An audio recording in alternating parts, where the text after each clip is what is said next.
We're rolling. Welcome to the REI Rookies Podcast. The Real Estate Investing Rookies Podcast, episode number 52. That's 1 year, y'all, where we invite you to follow us on our journey towards financial freedom using the power of real estate. I'm Josh Koth. And I'm Jack Haas. And here at REI Rookies, we believe in a couple key principles. Number one, the best way to retain information is by teaching it to others. And number two, a rising tide lifts all boats. We're not competitors, we're a community. So let's get into some real estate investing. So Josh, it's been a full year of doing this podcast.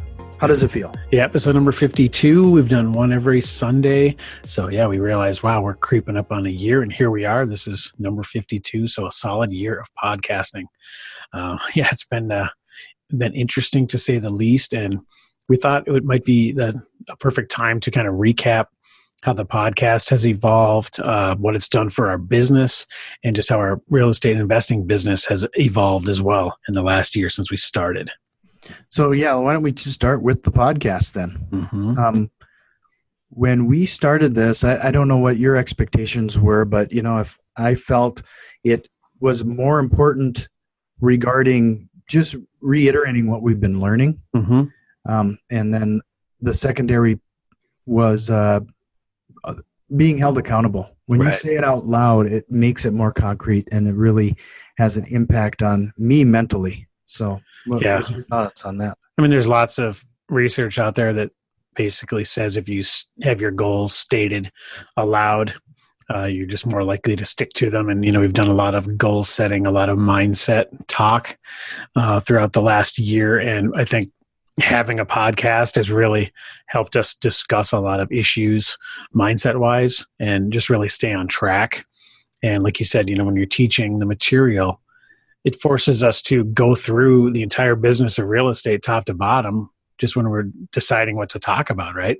And as things come up, we say, hey, we should do an episode about that. So it allows us to really work through it from an objective viewpoint, which is kind of nice. If you're going to teach a certain topic to someone else, you really have to think it through and make sure you have thought it through objectively. So it's really given us a nice almost outside viewpoint into our own business at times, which has been kind of interesting and an unpredicted side effect. So that's kind of cool. Yeah, I couldn't agree with you more. It's really when you start to try to teach a little bit is when I found I learned the most. Yep.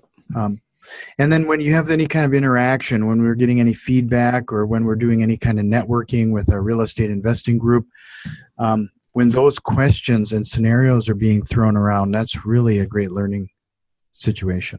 And you have to have your numbers figured out if you're going to teach something to someone else.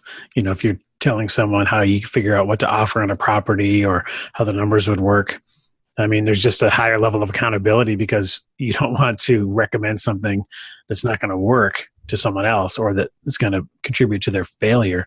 So you really have to make sure you have all your numbers lined up and your calculations right when you're giving advice on something, as serious as real estate investing, which has the potential to change the trajectory of people's financial lives. So, you have to take it pretty seriously. So I think that's contributed to that too. Just helping to teach, we just take the material a little bit more seriously, and that boils over and spills over into our own business as well, where we have to hold ourselves to those same standards when we're running our calculations as well.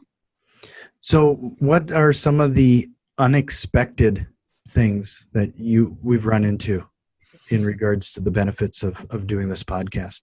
Well, I mean, and we kind of knew this, and this is why we did a podcast, initially, was we knew we had to get the word out. That's one of the main things. So it's one of the main reasons one of the main things you want to accomplish when you're real estate investing. You want to tell everybody what you do. And, we're in networking groups, we're telling everybody personally, but you want to be able to scale that, right? And a podcast is one of the lowest cost ways to do that. I mean, it just takes our time, honestly, and just a little bit of money setting up the, electronic infrastructure to distribute it. But it's really one of the highest, cost to benefit, ratios, biggest bang for your buck, basically, as far as getting your name out there, establishing credibility, giving you some gravitas, all that kind of stuff. When we talk to private lenders or people that we're just doing business with. It just gives you a little bit more gravitas, for lack of a better synonym there, better credibility. And it makes gives the appearance of being an expert in the field, even though anybody can literally start a podcast. I mean, what gives us the right to speak on this topic more than anyone else, right? Well, and we even call ourselves the rookies. Yeah, exactly. It's in the title of the podcast, so we're not trying to hide behind the curtain here. I mean, we're pretty transparent on this show. Yeah, we're not, and we definitely don't think we're know-it-alls, and we're learning, and that's been the goal of this podcast as much as anything, is us learning ourselves. And it's really more about sharing the journey, and hopefully other people who are getting started can learn from our experience as well. So that's been nice. One of the things I've even somebody asked me once why we do the show, why we do the podcast. And I basically said, one of the answers I gave is, it's like the modern day version of writing a book. Right. I mean, people gravitate towards an audio format, whether they can listen to it in their car or, I mean, we're even on the Amazon Echoes. I mean, you can call up the show pretty much anywhere you're at. Yep. Yeah, it's pretty fun. Yeah, I'll do that. Just yesterday, I was doing the dishes. It's my annual time of doing the dishes. And I had Alexa play the latest episode of the podcast. It is pretty cool. So that's kind of fun. That's just a little fun side benefit things for us. It's pretty cool to see us listed amongst other real estate investing podcasts. So that's been kind of just a fun little thing as well. It's been also fun to be able to. We've always had the tendency of reaching up, like when it's given us the option of speaking to people we may not have reached out to before, and learn from them directly. So yeah, it's pretty cool. We've had some pretty big names on the podcast in the last year, and that's been really fun. And people we respect and admire that are way further along in their real estate investing journeys than we are. And that's our entire goal, is to learn and hopefully help others learn and get started in their journey too. So that has been pretty fun.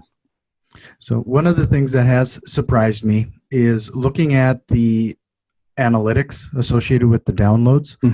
And I didn't expect it. We have a pretty consistent and regular download rate that first week or two. It's pretty predictable.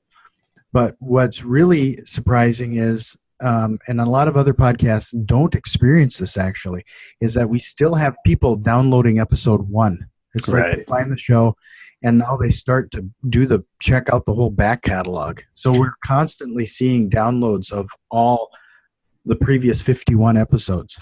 Yeah, and that is an interesting thing about real estate investing. Really, the basics of the business don't really change that much. I mean, as technology advances, obviously, there's better way to do lead gen and how you're going to do online advertising, things like that. But the basics of the business, buying a property under what it's worth and then selling it for what it's worth and making a spread there. I mean, the basics of the business don't change that much. So really the fundamentals that we've mentioned from episode 1 all the way through to now, episode 52, they're kind of evergreen, as they say in the business, right? So people can go back to those episodes, and I've done this when I listen to other real estate investing podcasts. I think when I started listening to the Epic Real Estate Investing Podcast, Matt Terrios, he was a good 6-7 years in by the time I found him. I just started on episode 1, and it was just as relevant that 6-7 years later as it was when he recorded it, because the principles don't really change. So that's kind of unique to real estate investing. So it's kind of fun. It's not like we're doing local, news of the day or something that expires 24 hours later. People can find this podcast 5 years from now and still learn from it. So that is nice. So while we've been releasing these podcasts, there has been a couple small learning curves associated with how we were going to distribute it. We started off with, I guess we don't have to hide behind some of this stuff. So I'll just say Squarespace was our initial provider. Great websites. I mean, it had a very great and really nice front end. However, I'd spend half a Sunday trying to publish the podcast and spend a lot of time distributing it through all of the receiving agencies, if you will, on the web. So Right. everything was very manual hand-holding, setting up separate RSS feeds for every single entity. And then after talking to some other podcasters, they recommended Libsyn, right? Yeah. So we went to Libsyn, and I'm not kidding. I bet you it has cut the amount of time that I spent on a Sunday to a fourth. I mean, Which is great. I mean, that's something we preach in real estate, right? I mean, your time is valuable. So as much as you can outsource or automate, the better. So, learning things like that. Now, would you recommend to somebody starting out a podcast from scratch, just start with Libsyn right out of the gate? Yeah, Libsyn or a similar service. Libsyn is one of the few actually right now that also distributes to Spotify, which is a growing. You can imagine Spotify is a big music company in the States. Yep.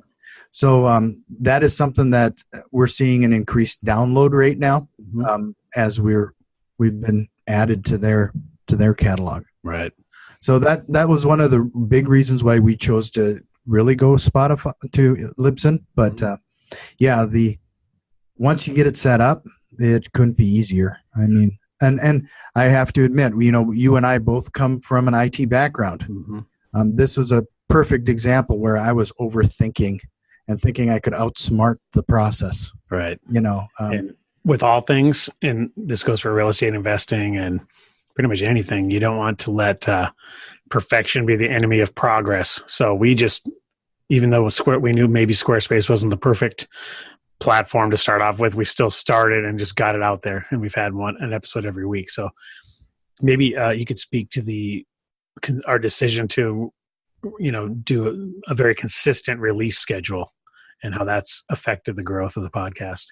Well, people they're expecting it, right? And you don't want to. In fact, there was one weekend where we had a hiccup on the Squarespace site. If you don't get a certain aspect of the steps just right, it can screw up the RSS. Basically, it was delayed. It was delayed, and I had actually gotten a couple messages asking where the podcast was. Yeah, so I mean, if any one tip we could give to any future podcasters out there is have a consistent release schedule and stick to that. That's the single biggest thing you can do. Whether you're doing it daily, weekly, monthly, even if you can only crank out one a month, do it and set that schedule up and hit those targets, because that's the single biggest thing that will affect, your listenership and how you're received. People are, like you said, they're expecting an episode to be released. And as a listener of podcasts, I expect, in fact, I have a couple where I know, like I have some daily ones I listen to. I know like by what hour they're going to be released, and you refreshing. If it's not there, you're like, what the heck's going on? So that's important to make sure you stick to a consistent release schedule. And I think that consistency also has helped us in a couple things. It's that consistent, persistent behavior, not only in the podcasting, but just our everyday workday. We have our success report that we keep by our keyboard. It's going through that process on a regular basis, and eventually, hopefully, it'll become a habit. Yep, exactly.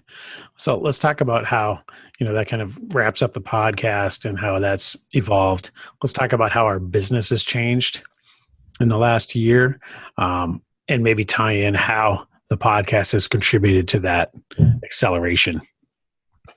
Well, I think one of the first things that you pointed to is not outthinking the process and getting things started.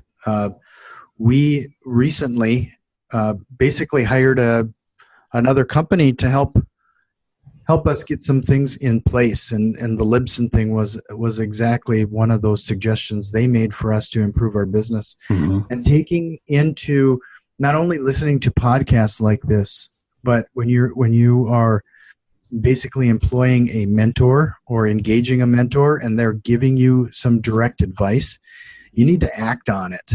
Yeah. And actually implement it. I think a lot of people will sit and listen to a podcast or read a book, But in the end, you got to act on what you're taking in order to really see a benefit from it.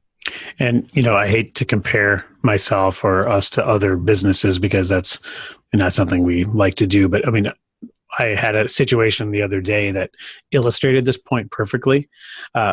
Before I bought my first property, I'd taken a little real estate investing class at a local gentleman's house.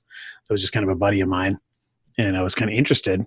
And we went through this class. We met like once a week for about 4 weeks. And there was another guy in this class. And just a few days ago, this is 2 years ago now, just a couple days ago, I had lunch with this guy that taught the class, and then one of his buddies who was also in the class with me. And, now we've done 42 transactions since then, right? And he hadn't done anything yet. And he was just kind of kicking himself, saying, God, I'm an idiot. Why didn't I take some action, right? And, like I said, I hate to compare myself, not saying I'm better or anything like that, but it's just when, the guy that brought the class on wanted to have him meet me and discuss my experience because he wanted to try to give him a little kick in the butt, right? Like if you would have just taken some action over the past couple of years, you could have been this much further along in your investing career. So that just illustrates the point of you got to get out there and make things happen, take action. Things are never going to be perfect. If you wait for the situation to be perfect, I need to have X amount of money saved up, or I got to wait for the market to turn around. Prices are too high. All those excuses for not getting started, you're going to look back years later and regret. And then you see other people who are doing business because they just surrendered to the process and just started.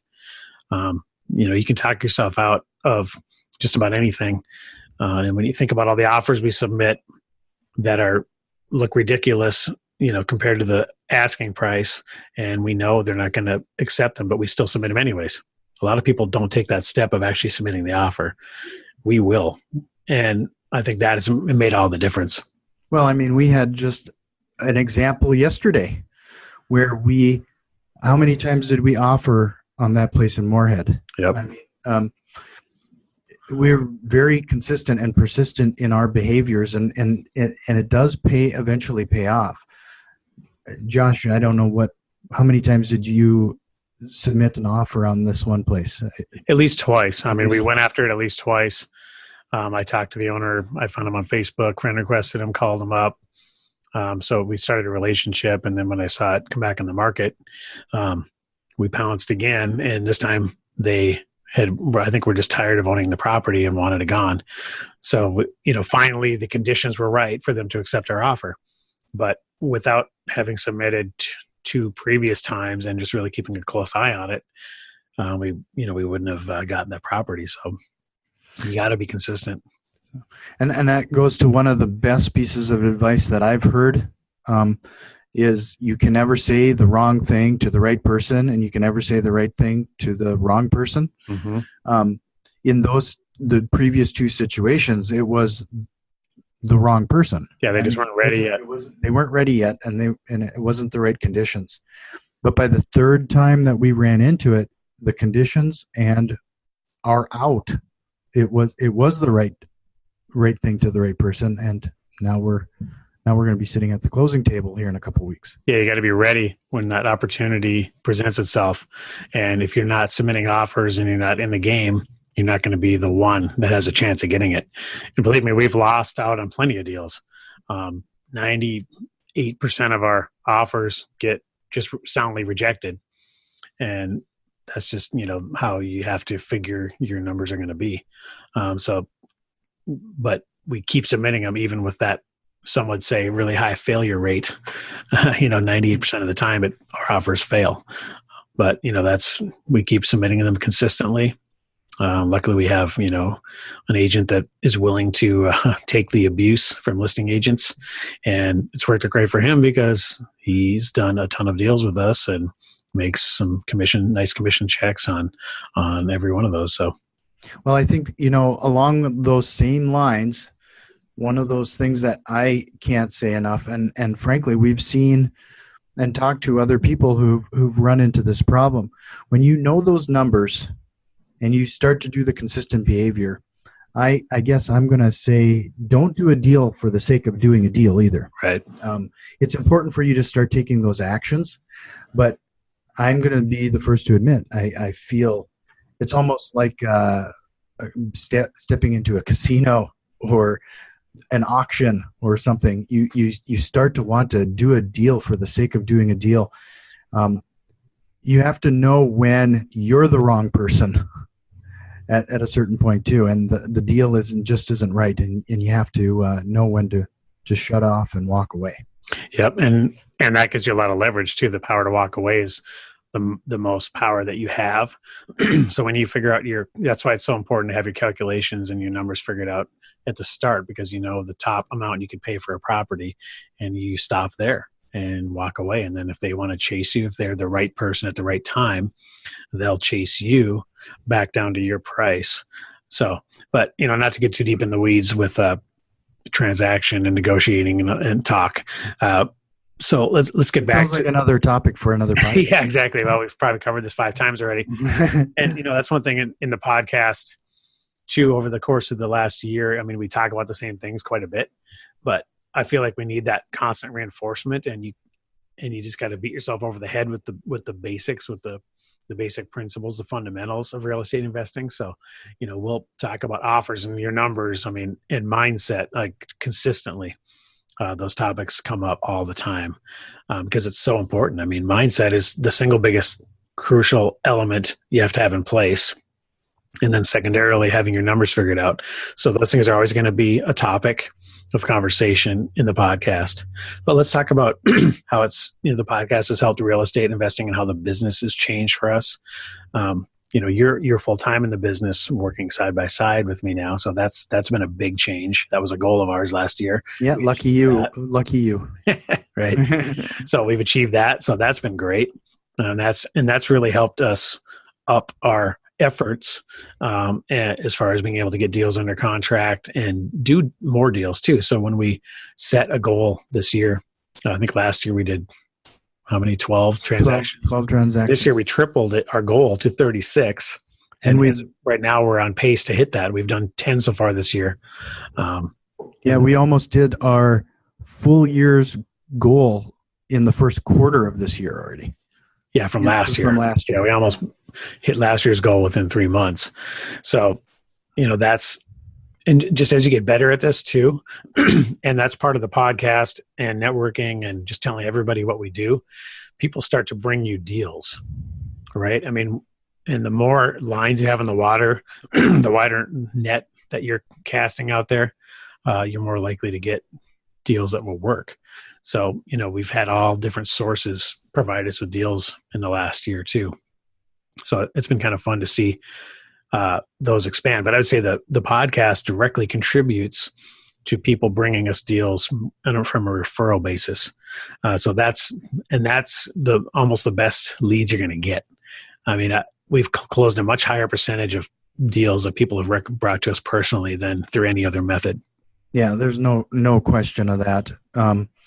And one of the other aspects of this podcast is we've already talked about when you're talking about and teaching others what you're learning, building that muscle in making you comfortable with the topic, so that when you are talking to somebody one-on-one, whether it's in a networking scenario or a motivated seller, it's really helped. It's almost like a role play, right? And I've hated doing role plays in the corporate world for majority of my life. Just dreaded it. But doing this type of podcast has really been really helpful in that regards. It goes back to the concept, you are the sum of the 5 people you hang out with the most. Right. As far as I'm concerned, this podcast is one of those people. Right. I mean, when we sit down and talk on a weekly basis about whatever's on top of mind at that time, it really helps us in the day-to-day aspects. Also, there's some reciprocity at play, right? When you're helping others by providing knowledge and just giving, because really, we don't charge for the podcast. It's just a free resource for people, hopefully that benefits them. People, as the natural effect of reciprocity, they want to help you out. So just a little bit more likely to possibly bring you deals because they want to maybe work with somebody that they listen to, that they hopefully respect our opinions. And that is at play, just to be completely transparent. There's some of that reciprocity at play as well. So that's been a side benefit. It's almost hard to calculate. You can't say how many deals did we do as a direct result of having a podcast. If we wouldn't have done a podcast, how many fewer deals would we have done?